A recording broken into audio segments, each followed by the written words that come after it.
Israeli সন্ত্রাসীরা তারাও এই ফিলিস্তিনে এসেছে গোলামের মতো, তারা ফিলিস্তিনে এসেছে ভিক্ষুকের বেশে একটু থাকার জন্য। তারা এসে যদি দাবি করে এই ফিলিস্তিনের জমিন তাদের, এটা কখনোই সফল হতে পারে না। এই বিচার জাতিসংঘ আজ চুপ, তোমরা যত বড় বড় দেশ তোমরা আজকে চুপ। তোমরা শুনে রাখো, এর বিচার আল্লাহ তাআলা স্বয়ং নিজেই করবেন। সেদিন তোমরা বদরের যুদ্ধে তো কাফেররা পালিয়ে যেতে সময় পেয়েছিল, এমন সময় আসবে তোমরা পালানোর সুযোগ পাবে না ইনশাআল্লাহ।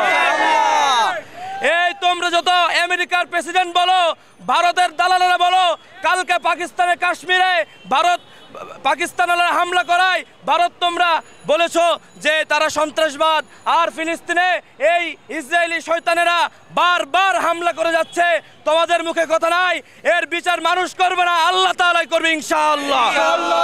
তোমরা শুনে রাখো, বাংলার জমিন থেকে হাজার হাজার মুসলমানের সমর্থন আছে এবং কিয়ামত পর্যন্ত এর বিচার হয়েই ইনশাআল্লাহ আমরা দেখে যেতে চাই ইনশাআল্লাহ। সকলে দোয়া করবেন আমাদের ফিলিস্তিনি ভাইয়েরা যারা নির্যাতিত নিপীড়িত, আল্লাহ তাআলা যেন তাদেরকে সুন্দরভাবে সেফ রাখেন। ফ্রি ফ্রি প্যালেস্টাইন, আল্লাহু আকবার, মুহাম্মাদুর রাসূলুল্লাহ। ভারতের বিষয় একটা কথাই বলতে চাই, তাদের দেশে যখন হামলা করা হয় তারা আমাদেরকে সন্ত্রাসবাদ বলে, মৌলবাদ বলে, আর যখন ফিলিস্তিনে তাদের পক্ষ হয়ে সন্ত্রাসী করা হয় তখন তারা নিজের পক্ষের দিকে ডাকে।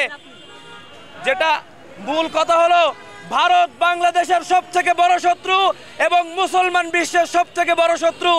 ভারতের সাথে আমাদের বাংলাদেশে যত ক্ষমতায় যে প্রেসিডেন্ট আসুক, যে উপদেষ্টা আসুক, প্রধান উপদেষ্টা সহ যেই আসুক, ভারতের সাথে যেই সম্পর্ক করবে সেই উপদেষ্টাকে ফ্যাসিস্ট শেখ হাসিনার মতো বিতাড়িত করে দেওয়া হবে বাংলাদেশ থেকে।